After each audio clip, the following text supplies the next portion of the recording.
Did I say it? The food one? Yeah, I figured you would like it. What's it? A friend of mine, a new friend of mine, is a rabbi. He has a website that is culinary reviews of different restaurants in Jerusalem. And they're hilarious.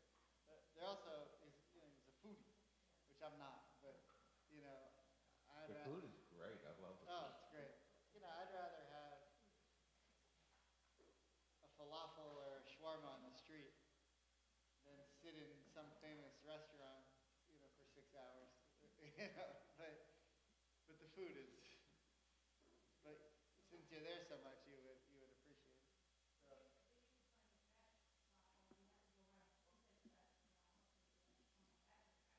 What's that?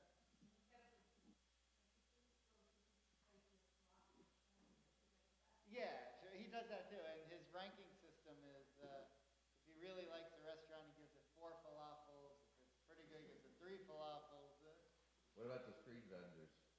He doesn't really do that. He's more of a foodie, but he's very funny. So, okay, I don't know. 5 noodles. One matzo ball. Hi, Bob. Yeah. Rabbi, do we get the names of the people that watch us on streaming? Do you have access to that? No, we don't know. It's too bad because Margie Bookbinder watches in her nightcap every Shabbos morning instead of coming here. And she said, how nice it would be if they could recognize his last name because we're an integral part of this class as the people who come in person. So. Yeah, no, there's no way to know for sure. I mean, I know a few people who are, 2 or 3. The rest are in witness protection. I'd probably, it is wonderful. I more appreciate when people come. It's hard to have it exchange. But what are you going to do? Okay, so let's turn this on. So hi to everyone who's watching at home. We're delighted that you're with us as well. We do know how many people watch, but it doesn't tell us who is watching. So if you would like to be recognized, Margie Bookbinder, if you're watching, Shabbat Shalom. If you want to be recognized, it's easy. All you have to do is buy about 10 books, and we'll be happy to say your name. We'll be happy to say your name any class that you like. All right. All right, here we go. Shabbat Shalom, everyone. V'shamru v'nei Yisrael et ha-Shabbat Lasod et ha-Shabbat ledoratam berit olam V'shamru v'nei Yisrael et ha-Shabbat Lasod et ha-Shabbat ledoratam berit olam B'nei uven v'nei Yisrael oti leolam Oti leolam V'shamru v'nei Yisrael et ha-Shabbat Lasod et ha-Shabbat ledoratam berit olam Ki sheshet yamim asa Adonai et ha-shamayim ve'et ha'aretz v'shamru v'nei Yisrael et ha-Shabbat Lasod et ha-Shabbat ledoratam berit olam Uvayom hashvi shavat v'nafash shavat v'nafash v'shamru v'nei Yisrael et ha-Shabbat לעשות את השבת לדורותם ברית עולם. ברוך אתה אדוני אלוהינו מלך העולם, בורא פרי הגפן. אמן. לחיים. I tweeted that. Okay. Blessing for the study of Torah. Baruch atah Adonai Eloheinu melech haolam asher kidshanu b'mitzvotav v'tzivanu la'asok b'divrei Torah. Amen. Okay, I'm trying to figure out 34. Yeah. Chapter. Okay, so we have a double Torah portion. I cannot seem to find the verse that I want. Why is this? Then Moses climbed Mount Nebo.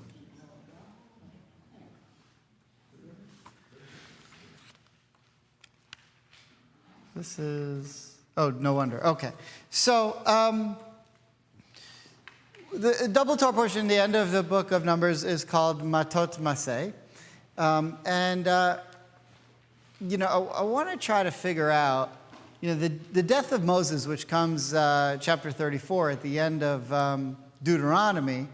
We know the story that Moses is going to go to the top of the mountain. Now, people in Miami, Jews in Miami, we know this location better than anybody because it's called Mount Nebo. So when you say, what is the location of, Mount Nebo to a Jew, they're thinking, where in the plains of Moab on the, east side of the Dead Sea are you talking about? But when you say, where's the location of Mount Nebo to someone in Miami, they say, do you mean Kendall or Coral Gables? Right, because do you mean old Mount Nebo or new Mount Nebo? And it's very funny, especially if you're like a new rabbi in town and people say old Mount Nebo and you're like, oh, like where Moses is buried, or new Mount Nebo where they like changed the name of it. Okay, so we're gonna get into a little bit of that. I actually forgot. There's so much going on here between 32 and 34 that I forgot, or between Matot and Maseh, that I forgot exactly where I wanted to look. But let's start. So Maseh, if you know some modern Hebrew, the way we say to travel is linsoa, right? Nasa, the root nun samech ayin. Nasa means to travel. Nisiya means a trip. When someone goes on a trip, you say nisiya tova, may have a good trip. Maseh is the same root of that. And because we're detailing now all the different locations that the Jewish people went when they were in the wilderness. They went from here, they traveled from here to here, and they traveled from here to here. These are their journeys. But when they get to the end of the journey, they end up on the east side of the Dead Sea, and northern to there, which is where the Jordan River hits the Dead Sea. So one of the amazing things about the two seas of Israel, the Galilee and the Dead Sea. The Red Sea is not in Israel. It borders the southwest of Israel, but it's not in Israel. The two seas that are in Israel, the Galilee and the Dead Sea. So a good trivia question. If you're at dinner tonight, like if you go to, there's probably no dinner parties because we're the only people in Miami. So unless all of you are getting together, there's not. But if you're out, you say, are there any fish in the Dead Sea? So people say, no. The answer is yes, there are, but they're all dead. Because as soon as they enter into the Dead Sea, they can't survive. But where do they come from? They come from the Jordan River, which goes into the Dead Sea. So one of the, memes that you see on social media sometimes, the difference between the Dead Sea and the Galilee is that the Galilee takes water and gives water. The Dead Sea only takes water and doesn't give water. So if you're someone who only takes and never gives, you're going to end up, with a lot salty. whereas the Galilee, you go to the Galilee and they have the Dead Sea. One of my goals in life is to never go to the Dead Sea or Masada ever again in the summer. It is, every time I go there, I only go in the summer, and it's so hot that I get a migraine that lasts for the rest of the trip. And the older I get, I just can't, I'm very prone to migraines, I just can't take it anymore. And I cannot stand going there. It was cool, like the first 30 times I was there. And now it's just too hot for me. I can't bear it. But the Galilee, I'll go there any day, anytime. It's so beautiful. Even when it's hot, there's a nice wind. And the amount of different types of fish and flowers that grow around there is unbelievable. Whereas the Dead Sea, there aren't any. So you have a tremendous distinction between the two. So Mount Nebo is on the other side, and we know that Moses never entered into the land of Israel, unless you want to argue. Now, one of the things that we're going to see here is that Reuben, Gad, and half of Manasseh, the 2.5 tribes, I'm not going to read through the whole Torah portion, but you probably know the story of what happened. 2.5 tribes, Reuben, Gad, and Manasseh. What's Manasseh? Half of the tribe of Joseph. The other half is? Ephraim. Very good. Ephraim. They decide, we don't want to go into Israel. We're very happy over here on the east side. Okay, fine. So Moses says, as long as you come and fight with the rest of us and help us win, then you can come and settle this part. Now, halakha, Jewish law, says that the Jews in biblical times were allowed to expand the borders of Israel. So, for example, by the way, you see this in modern day too. It used to be that the Sinai Peninsula was not part of Israel. Then in the 1967 war, the Sinai Peninsula was part of Israel. Then, in exchange for peace, we gave it back. Right? The Golan Heights were not part of Israel. Then there was the 67 war, and the Golan Heights are part of it. Well, biblically, that was allowed as well. In fact, it was considered praiseworthy. There's one king that you can read about in the book of Kings named Omri. Omri was one of the worst kings. He was, in terms of his behavior, worshipped idols, tore up the Torah, but he did one thing. He expanded the borders of Israel's, what they were controlling, of Jewish sovereignty. And because of that, God didn't kill him like he killed a lot of the other kings, or the other kings, they're never killed. Saul is the only one who's, ends up losing his life because of his behavior. The other kings were very similar to like Iranian scientists. They would have accidents. Right? They would have car accidents, or they would ingest poison or something. This is what happened to the kings. They'd be like, okay, and all of a sudden, this king worshipped idols, and 2 years later he died. Not that God killed him, just, something happened. So Omri, though, who was this horrible king, that didn't happen to him because he expanded the borders. So, if Reuben and Gad and Manasseh, think about this. This is a very interesting idea. If Reuben, Gad, and Manasseh settle the land that borders the land of Israel, and now that section becomes part of the land of Israel, and Moses is standing there, then Moses did enter Israel. Because that part of that is now Jewish sovereignty extending the borders of the land of Israel, which according to halakha is permissible. In fact, God wanted that. So this is like an interesting idea. And some rabbis do argue that that's one of the reasons that Reuben and Gad did it, was on behalf of Moses, that he would have a chance to go into the land of Israel, because they figured, okay, God said you can't go over there, we'll make Israel over here because halakhically that's permissible. I don't, you could take it or leave it, but some rabbis argue that. Okay. So when Moses dies, and he goes up the mountain, we know that he dies on this place called Mount Nebo. What I want to look at today, so I just gave you, everything that I gave you was in this week's Torah portion, the whole story of Reuben and Gad and so forth. But I want to jump back for a second to try to understand what's going on here, to verse 27. Because Moses is, chapter 27. Chapter 27 of Numbers. Moses' death is a mystery. I think we've been studying Torah together long enough to know that when Moses is told by God, you're not going to go into the land of Israel because he struck the rock, that didn't seem like a great reason. That didn't seem like a great reason to, not be able to go into the land of Israel. That there's probably more to the story. That there's maybe greater significance or a different reason why Moses couldn't go into the land of Israel. We've talked about some different ideas that rabbis have said over the years. One of them is that Moses had the same level of holiness as the Messiah. And if the Messiah enters into the land of Israel, then the Messianic era is ushered in, and the world wasn't ready for the Messianic era. It's one idea. You could take it or leave it. There's all kinds of theories. We don't know for sure. And again, as I've told you before, the video that we have of this is grainy.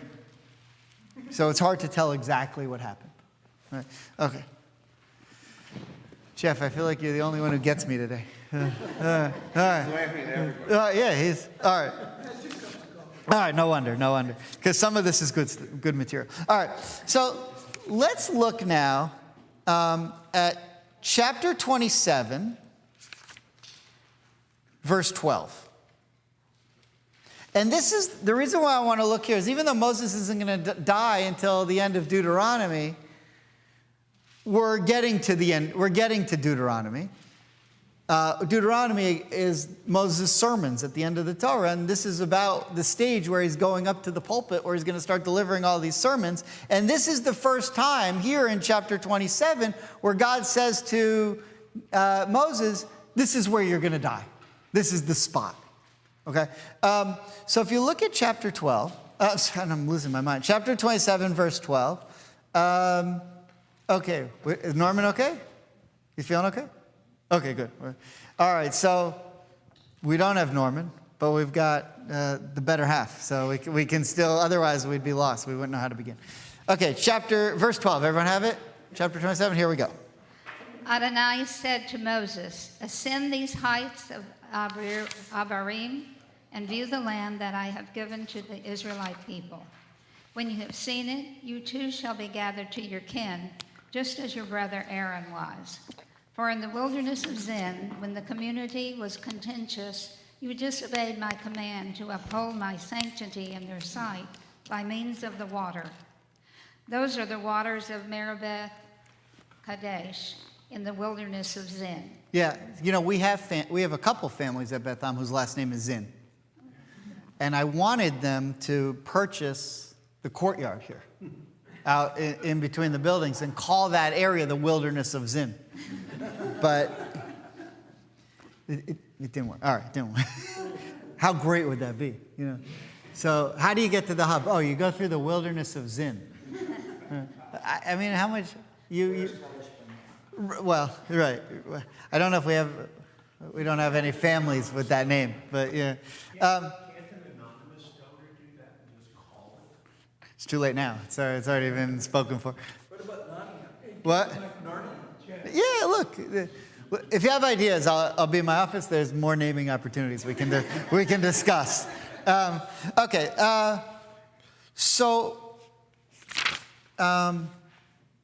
Moses goes up this mountain. Now, look in verse 12. What's the mountain called here? Abarim, not Nebo, right? You see that? Now, you know the word avar. We say, and ever heard the expression gamze ya'avor? This too shall pass. Ya'avor means to pass over. In fact, the original name for the Jews was the Hebrews. What's Hebrew? Hebrew is Abraham was an Ivri. Have you ever heard that word before? What's Ivri? Ivri means he's the one who overed. He's the one who crossed over. What did he cross over? He crossed over the Euphrates when he came from Babylonia to Israel. Abraham's the one who crossed over. La'avor, Ivri, Hebrew means to cross over. Okay? Avarim, here, the name of this mountain has something to do with crossing over. Now, for Moses, it means he's crossing over into the next world. For the Jewish people at this spot, they're crossing over into the land of Israel. Now, the question is, and this is what, like biblical archaeologists talk about, was Avarim a mountain or was it a range of mountains? Because if you've ever been to the Dead Sea and you look across to Jordan, you see there's a lot of mountains. Same thing on the Israeli side. You have Masada, but you have like 50 other mountains that look just like Masada. Right? And they're all 4 million degrees in the summer and give me the worst migraine. Right? Again, I'm getting migraine just thinking about it. When Rabbi Greengrass led the family trip this year, and she put pictures on Facebook of her trip, and I was so jealous, to see Jerusalem, Tel Aviv, and then a picture of Masada. I'm like, oh, thank God that she. Okay, all right. So I'm just pointing out so far that the mountain originally that we're going to know as Mount Nebo here in verse 12 is not called Mount Nebo. It's called Abarim. Okay. Now Rashi comments on it. If you look on the sheet on the first page. Would you mind, or Hillary, would you mind reading the Rashi on Numbers 27:12? Go up this mount. Go up into this Mount Abarim. Why does this follow immediately here? Because when the Holy One, blessed be he, said to Moses, verse 7, thou shalt surely give them an inheritance in the land. He, Moses, said, it is me that the Omnipresent has commanded to apportion the inheritance. Perhaps then the decree that I must die in the wilderness is annulled, and I shall enter the promised land. Okay, so the first thing Moses thinks, according to Rashi, who's taking this from the Talmud and the Midrash, is saying, vows that exist can be annulled. I know Jewish law, I'm Moses. And maybe God's vow, since I'm the one who's now going up here to say where everybody's going to live, maybe that includes me, and the vow has been annulled. So that's his first thought. And God's response to that, here we go. Whereupon God said to him, my decree remains exactly as it was. You're still not going. Right. Okay. Another explanation. As soon as Moses entered into the territory of the sons of Gad and the sons of Reuben, the eastern side of the Jordan, which having been assigned to these tribes might be regarded as part of the promised land, he rejoiced, saying, it seems to me that the vow regarding me has been annulled in my favor. God therefore said to him, my decree remains exactly as it was. Okay, so, and then there's a parable. You can read the parable on your own, but the parable is just going to give you more proof of, or try to help you understand what we just understood, which is Moses thought maybe at this point he was going to get to go into the land of Israel, and God brought him up there to say, no, not the case. Okay, Ed, would you mind reading the Nachmanides, the Ramban, same verse, 27:12, a little more information from Nachmanides. The name of this mountain was Mount Nebo, as it stated explicitly in the sections of Ha'azinu and V'zot HaBracha. But it is here called the Mountain of Abarim, meaning fords, because it is situated by the fords of the Jordan, from which one passes over into the land of Canaan, as it says here, that is over against Jericho. And it was from there that they actually crossed over the Jordan, as it is said, and the people came up out of the Jordan and encamped in Gilgal on the east border of Jericho. Right, and if you would read, some more modern, biblical archaeological commentaries, scholarship, they would tell you, listen, the area was called Abarim, the little mountain range. But the particular mountain that Moses went up was known as Nebo. Now, what's Nebo? There's a lift. Nebo was a person. It's named after a person. All these mountains were named after different people. How do I know that? Because the Torah tells us. I forget the verse, but there's a verse that says who these people are and who the mountains are named after. It was a few chapters ago in Numbers. Okay, Ed, please. Yeah. Now this statement, get thee up, is not a commandment which the Holy One, blessed be he, commanded Moses to fulfill now, for if so, he would have had to go up there at once. and we do not find that he did so, but it means, you shall go up into the mountain of Abarim and shall behold the land, but you shall not enter it.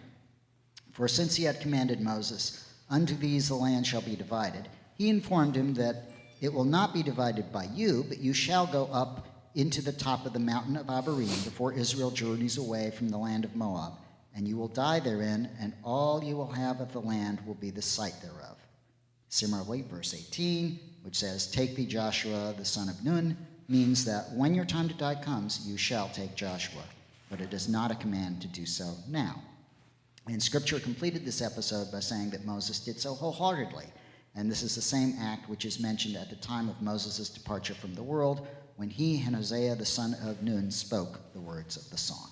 Okay, so now we can skip to chapter 34, come back to our Torah portion, now that we have a little bit of information on what is Mount Nebo, and begin, let's see, chapter 34, verse 1. Okay? Rich?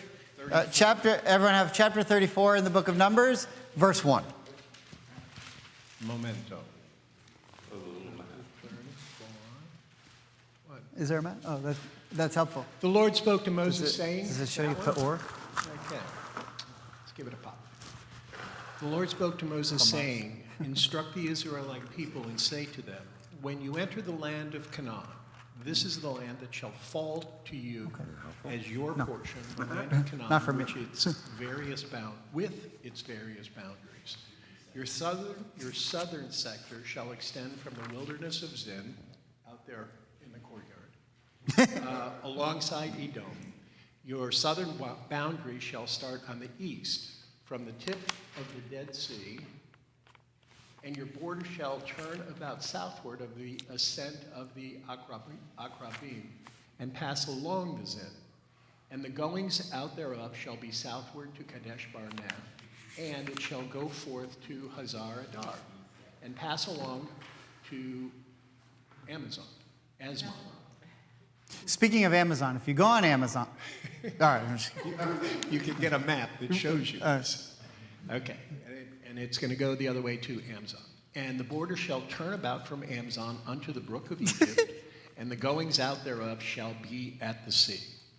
And for the western border, ye shall have the great sea for a border. This shall be your west border. And this shall be your north border. From the great sea you shall mark out your line unto Mount Hor. From Mount Hor you shall mark out the line unto the entrance of Hamath. And the goings out of the border shall be at Zedad. And the border shall go forth to Zephron, and the goings out thereof shall be at Hazar Enan. This shall be your north border. Okay, so Moses, God's showing Moses what the biblical land is going to look like.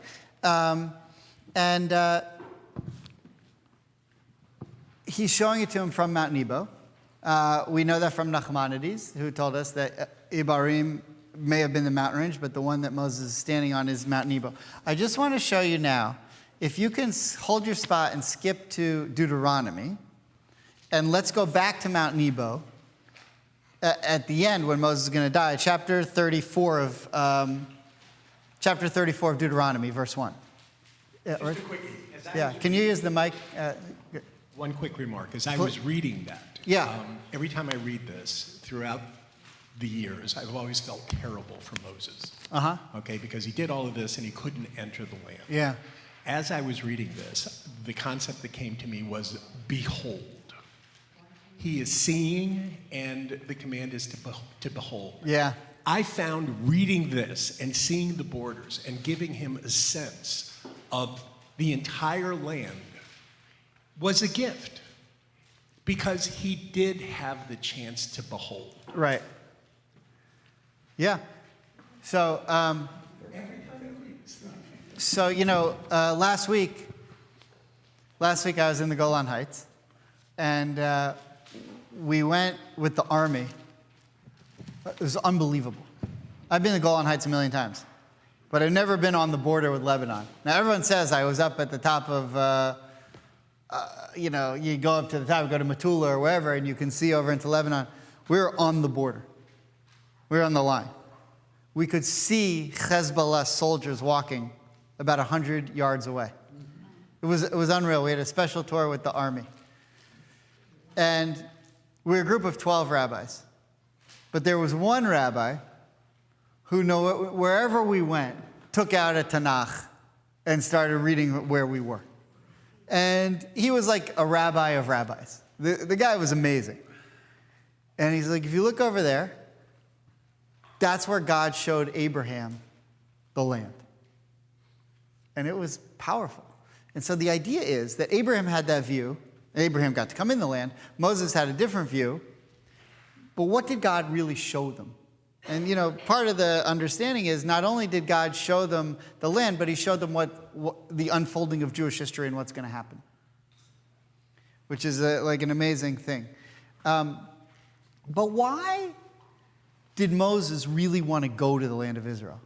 I mean, there was no King David. There was no kotel. There was no Israeli breakfast. There was no shawarma. I mean, what did he want to go so much? I mean, he looked and it probably just looked like, nothing that great.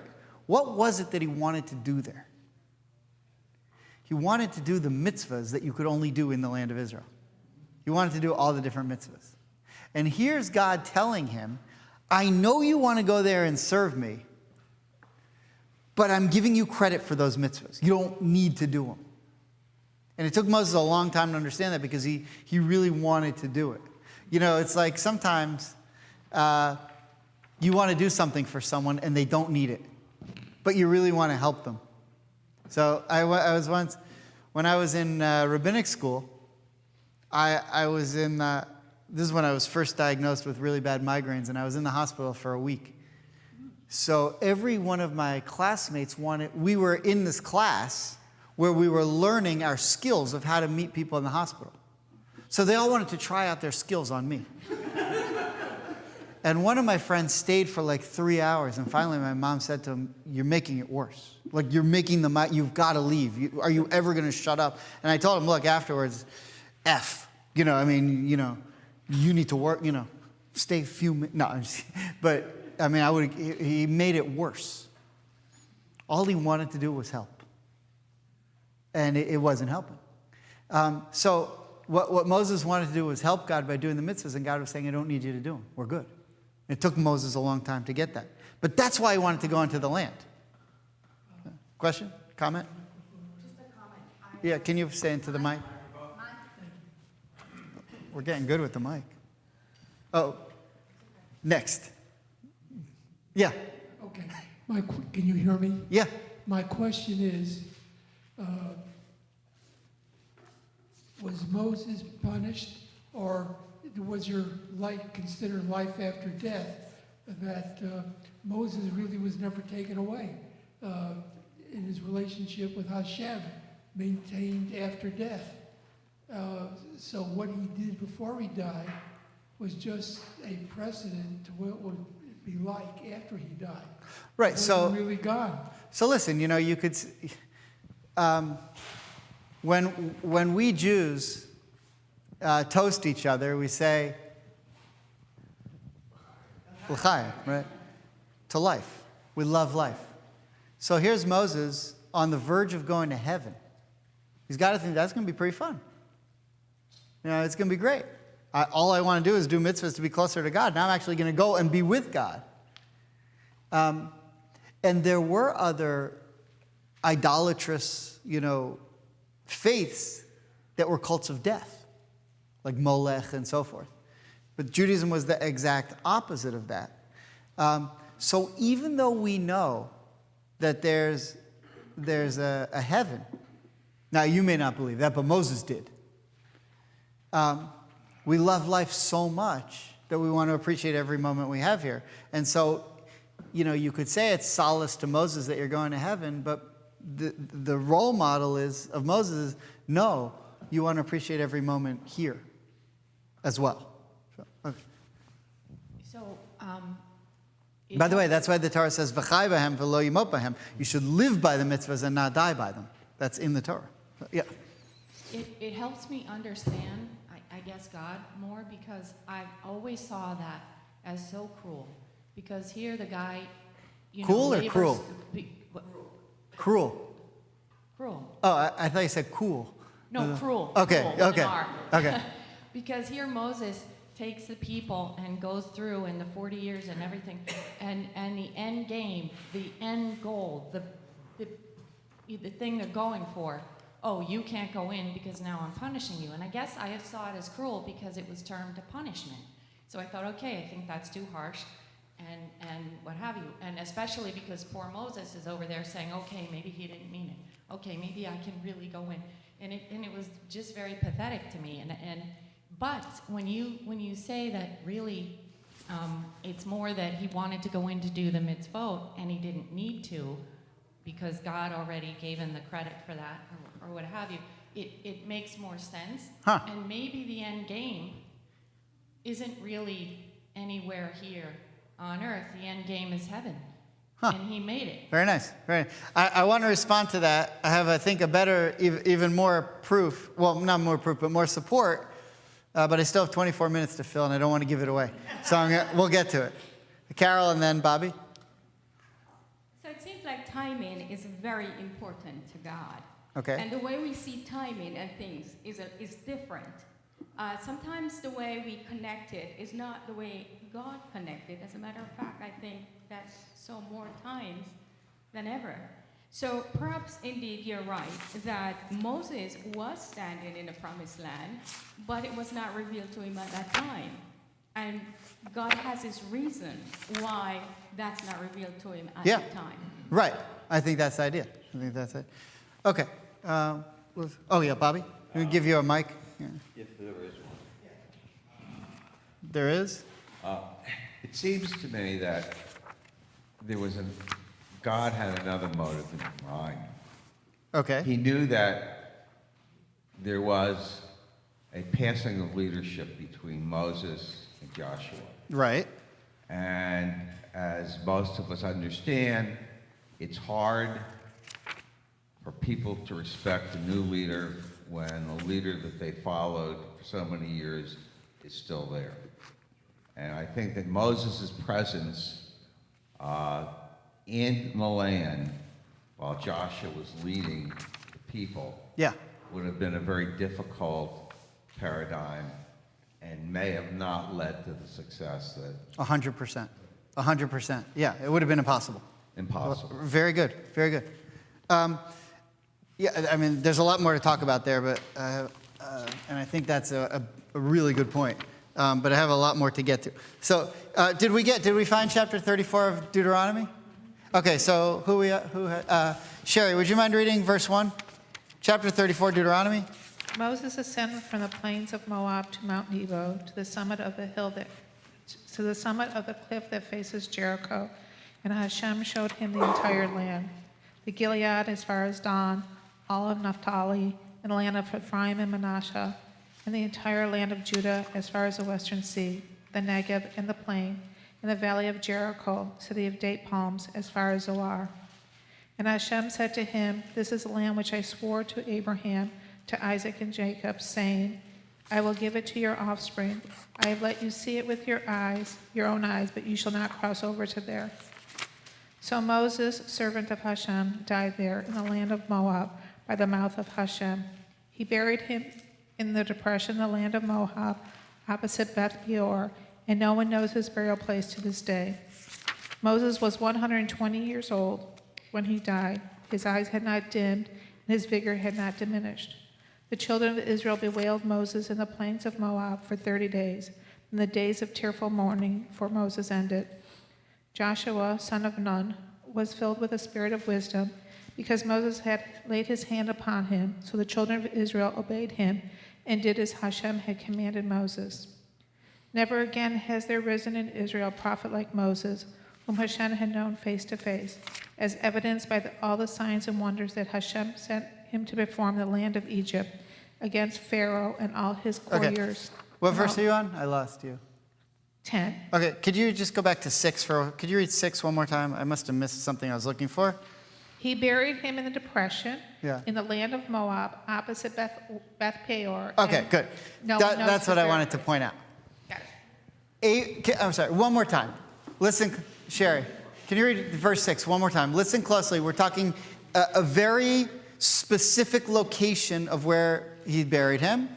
He buried him in the depression in the land of Moab, opposite Beth Peor. Okay, opposite Beth Peor. He was buried opposite Beth Peor. Beit Peor. Now, what is Peor? Okay, so remember Balak and Bilam?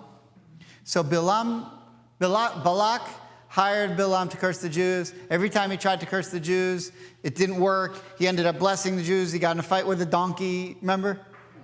Okay. Ultimately, though, he gives Balak some good advice. And that advice works for a while. He tells them, get your women to go out and seduce the Jewish men, and tell the Jewish men that they'll sleep with them on the condition that they bow down to their idol. And then they start doing that, and there's a whole plague until Pinchas, right? We just had Pinchas. Pinchas comes with the spear. Pinchas' spear was once the name of one of my fantasy football teams. Pinchas' spear. And ends the plague. What was the plague? The plague was that they were sleeping with the Midianite women. Who was the idol of these Moabite women that the Jews were bowing down to? Peor. Peor is something. Peor is the god where the Jewish people were bowing down to. And where did all of this happen with Pinchas? Read verse 6 one more time. He buried him in the depression in the land of Moab, opposite Beth Peor. Okay, so Moses is buried facing where all of that happened, where the Jews were worshiping idols. Clear so far? So now all of a sudden what I'm telling you is Mount Nebo has an additional significance that takes on its significance because of the behavior of the Jewish people. Clear so far? Okay, so if you look at Rashi on 34:6, this is something that if you ever did this in rabbinic school, it would be an F. You put the verse on the bottom and then the actual information on the next page. If you're ever doing, the teacher would say, you're going to drive them crazy, and you'll never succeed as a rabbi if you do stuff like that. Well, it's true. It looks horrible. It's an accident. Sorry about that. But if you look on the top of the next page, it says opposite Beth Peor. This is Rashi on that verse. Stuart, would you mind reading that? Opposite Beth Peor? His grave was prepared there ever since the 6 days of creation to atone for the incident regarding Peor. See Numbers 25. So this was one of the things that were created between the twilights on the eve of the Sabbath in the week of the creation. Okay, so right before Shabbat, the first Shabbat in Genesis was created, according to the Mishnah, although it's also in the Talmud and in, actually just the Talmud and the Mishnah. You have the verses there, or the sources there. God created a bunch of things right before Shabbat started. And what Rashi is pointing to is what it says in Pirkei Avot. You know Pirkei Avot? Pirkei Avot's the sayings of our fathers that are in the Mishnah.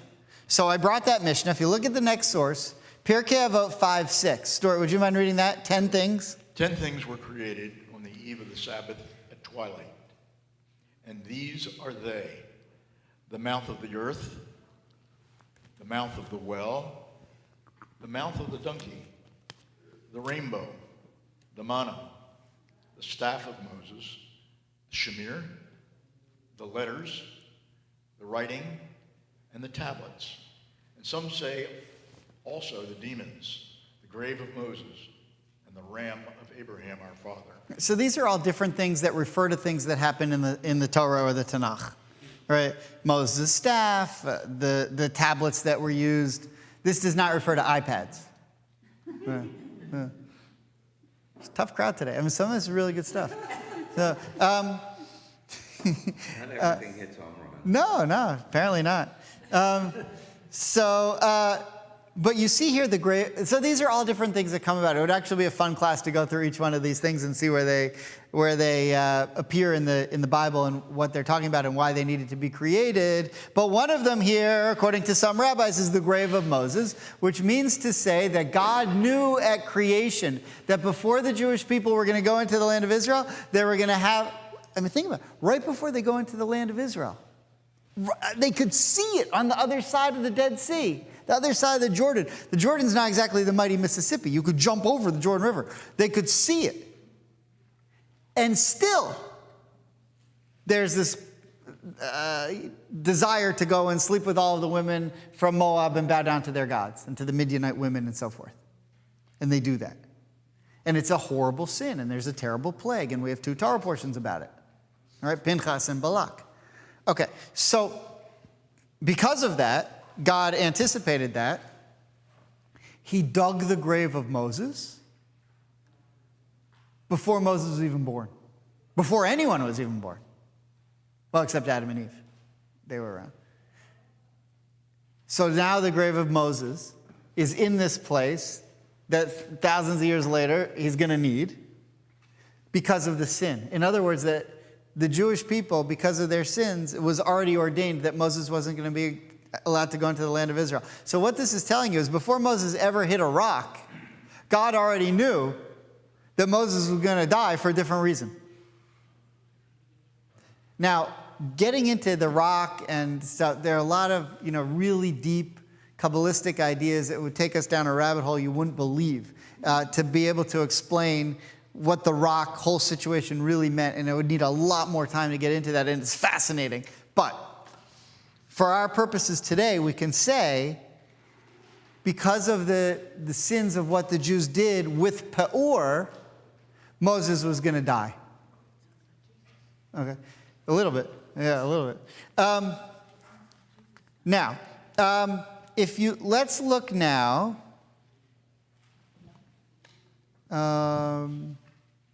If we skip back to Numbers 32.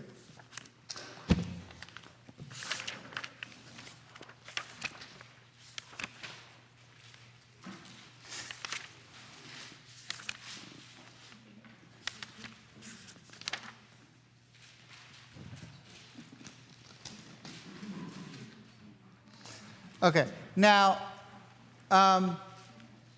it does actually sound, like, the idea of, Moses dying for their sins sounds uncomfortably familiar. Yes.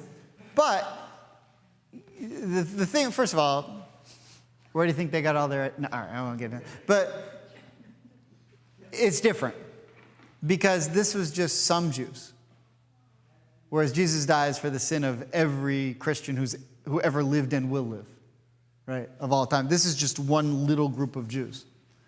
And the truth is, he didn't die for their sins.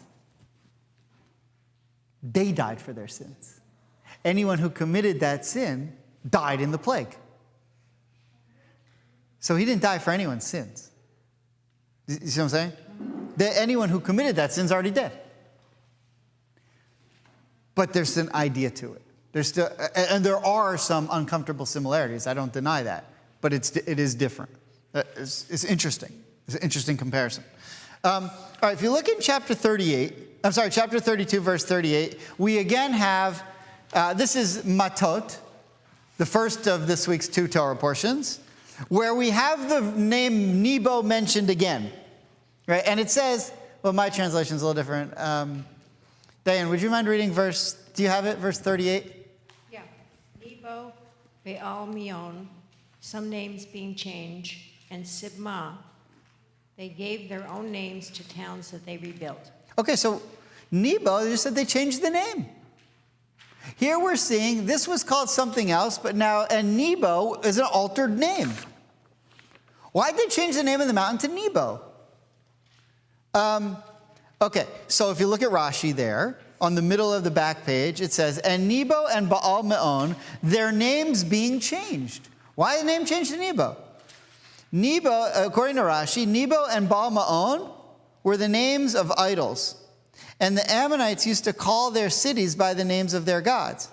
The children of Reuben therefore changed their names into other names. This is the meaning of Muzbot Shem. Nebo and Baal-Maon were changed to other names. And that's why maybe you'd call it Abarim or something else. But it was called, it was known at the time as Mount Nebo. Now, how do we know Mount Nebo?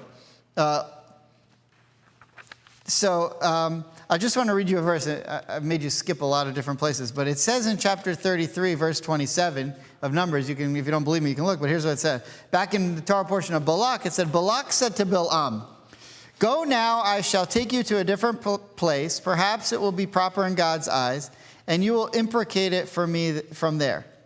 Balak took Bilam to the summit of Peor that overlooks the face of Jeshimon.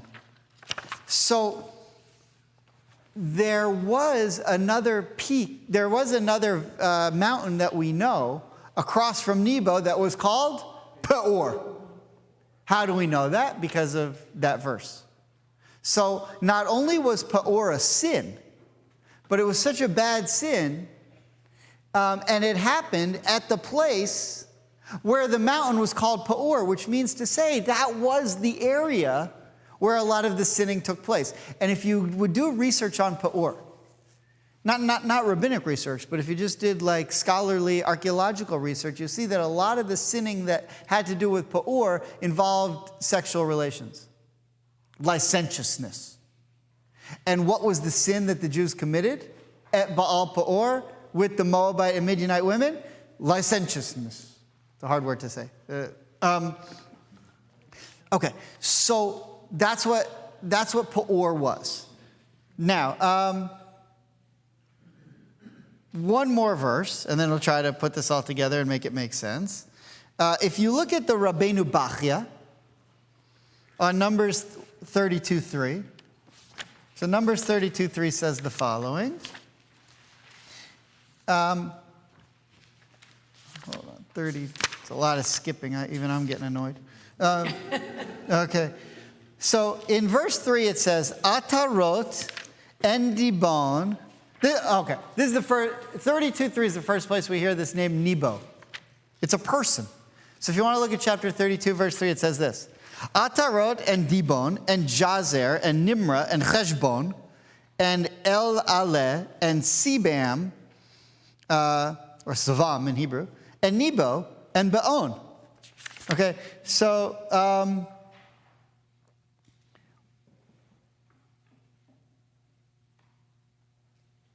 these are the different areas and names of places that Reuben and Gad want to live in on the east side of the Jordan. Okay, so Rabbeinu Bachya on this says, the names of those places that we just mentioned, Rabbeinu Bachya says the following. These districts have been part of the land of Sichon, the king of the Amorites. Some of the 9 locations mentioned here used to be centers of idolatry, such as Nebo and Baal Meon. We find that at least Nebo is mentioned in the context of Isaiah 46:1, when he describes these idols as collapsing. So if you look over in the book of Isaiah, he mentions Baal Peor. In Onkelos' translation, which is the first Aramaic translation of the Torah, of this verse, we find that he used the word bait repeatedly. Presumably, this refers to the temples to these deities which stood in these locations. In other words, all Rabbeinu Bachya is telling you is the reason this place is called Peor is because that mountain was like the temple of the god of Peor, where they would do a lot of bad things. Our sages in Shabbat 115, which means the Talmud, refer to places of idolatry, etc. Okay, when the members of the tribe of Reuven rebuilt these towns, they renamed them to remove their stigma. Right? So, no Jew wants to live in a place named after the city it's like, God forbid saying, I live in, Antiochusville, or I live in Hamantown, right? Nobody wants to live in a place that has a name that has a stigma like that. In this case, because of their sins, so they changed it. The Torah tells us that these places acquired new names. The names of the idolatry would have been practiced there should not be remembered. Okay, now, if we put all of this together, we can add up a couple of things. One is Moses dies, and he doesn't need to die. His cholesterol was still good. He was still exercising, got up the hill, no problem. His knees were good, right? The Torah says when he dies, his vigor was unabated. He didn't want to die. He wanted to go in. We learn from later rabbinic sources that his grave was already planned, that he had to die there because of what the Jewish people were going to do there. And not so much for the sins of the Jewish people, but in order to teach a lesson to the Jewish people. All right. Now, what we see is that when he does die on Mount Nebo, it just so happens, the one thing that we learned in 34:6 was that it overlooks Baal Peor. So we could say we don't need to know that. Who cares? It'll probably overlooked other places too. But when you tell us it overlooks Baal Peor, all of a sudden we say, well, what's going on with Baal Peor? And why is it that we're talking about Mount Nebo in Numbers when we really don't need to know about Moses' death until later in Deuteronomy?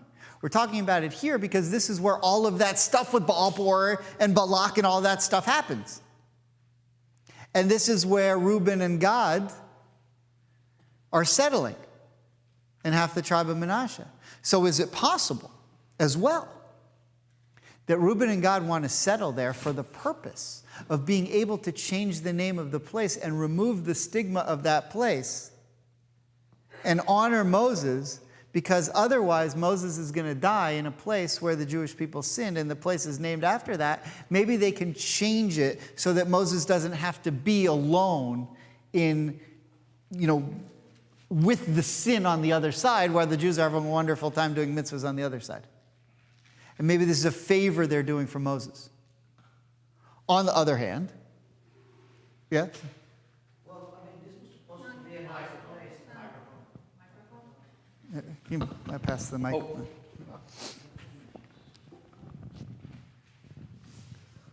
Because when they have the chapter of Balak and Balaam, Yeah? this is when they say, Matovu Alecha Yaakov Mishkenotecha. Israel is in this same place, so this was supposed to be a nice place. So maybe this was actually a prize to Moses being buried overlooking where this very nice view occurred. It's not necessarily that it was a bad thing. I don't know that it's such a great place. Matovu Alecha, refers to how wonderful it attends, so Jacob, in that they close their doors. And they don't look at each other while they're, doing things. Valley that they saw. Yeah, but the problem with the valley is that it's a den of iniquity. It's also right next to where Sodom and Gomorrah were. This has been a problematic area. It's the salty area. It's the area of no light. It's not that great. But yes, it does border the land of Israel. So it is an important location. Unfortunately, however it is, the fact that all of this with Peor happened soured it. And when you sour it, you're not just souring that location, you're also souring the place where Moses was going to die and end up. And so for Moses to be dead and have to, his burial plot in that, it's kind of a disgusting thing. Yeah. I think Moses, which came first, the chicken or the egg? Did God just pick out his burial place and then, by the way, all this happened there and then everything had to be changed? Or did God pick his burial place because he knew all this was going to happen and this would purify it? Right, I think the latter. Well, according to Pirkei Avot, the latter. God knew. That's why his burial place was arranged. But I would say this. Before the Jewish people could enter into the land of Israel, they needed to be purified. And they needed to take on a new life. So they had to go to the mikveh. So when did Jewish people go to the mikveh? When they crossed through the Jordan River and they walked through the water. And The water was held up. The water split. They didn't get wet. But the water surrounded them, and they walked through water to get there. Now, they didn't take their clothes off and all because they were all together, so you couldn't do that. But there was this idea of being cleansed. And I think the idea was that all of the sin, they had to get out of them before they could cross over. And that was a painful process, and a lot of people died in the process. But in order for them to be cleansed, they had to be forgiven. And the forgiveness, I think, is indicated through Moses dying. That Moses is willing to say, by letting them go on without him, that I believe that they can go and live a life of Torah based on the merit of Torah and not based on the merit of me. And that had to have been really hard for Moses. So there's an idea, when I heard this, when I saw this idea, is remember, why do I say this? Why would I even make this argument? Because when Moses is buried at the end of Deuteronomy, it says, the verse that Sherry read, he faced Baal Peor. Someone had to erase that, what happened at Baal Peor. And it ended up being Moses.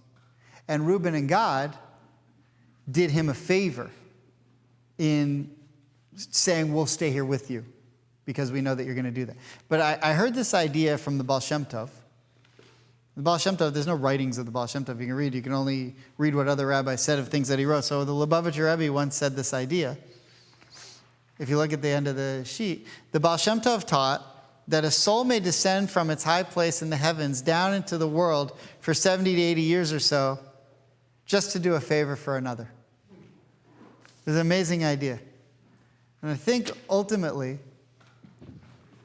with all due respect to all of Moses' accomplishments, with taking on Pharaoh, leading the Jewish people out of the land of Israel, out of the land of Egypt, the 10 plagues, the splitting of the sea, the bringing down the 10 commandments, the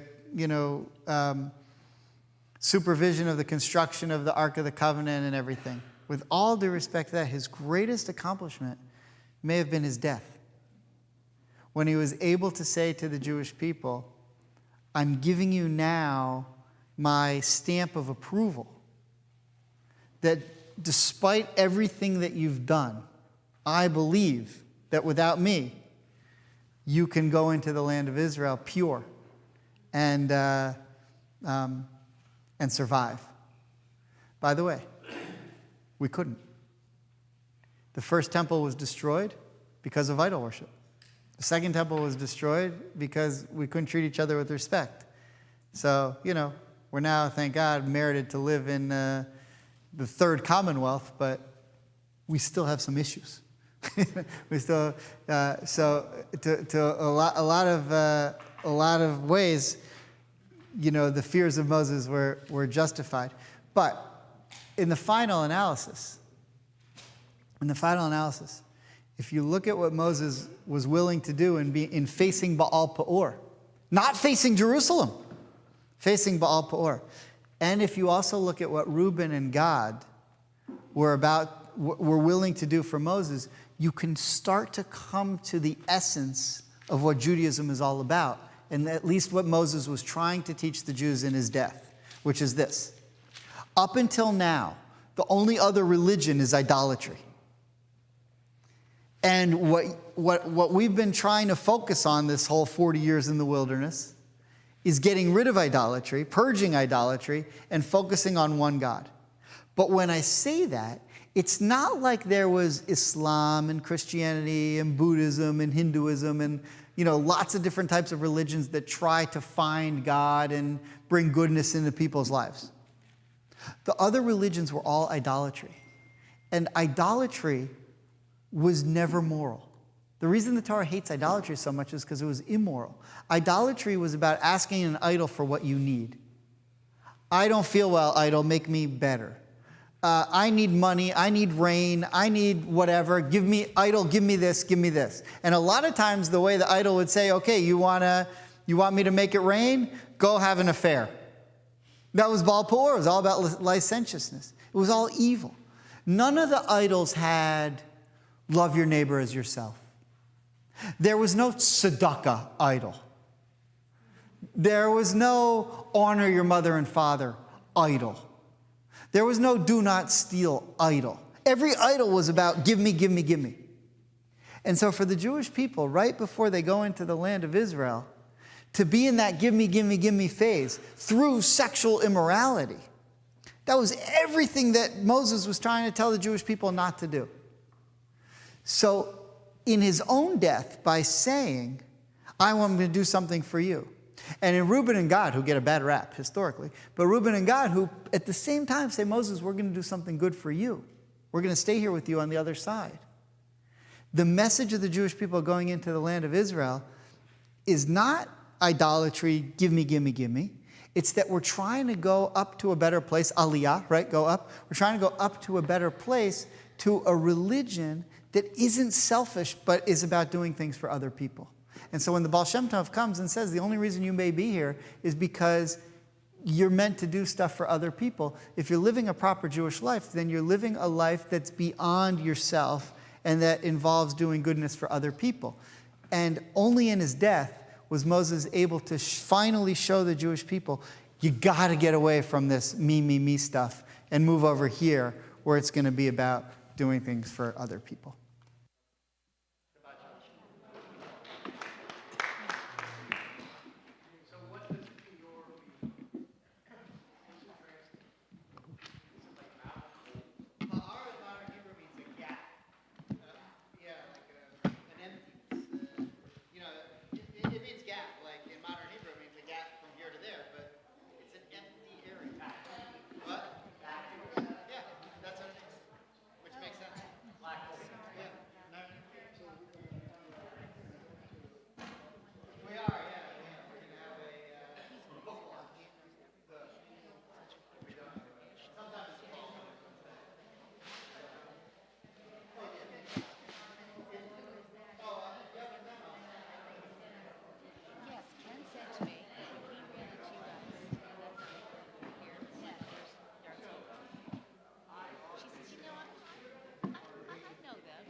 Amazing.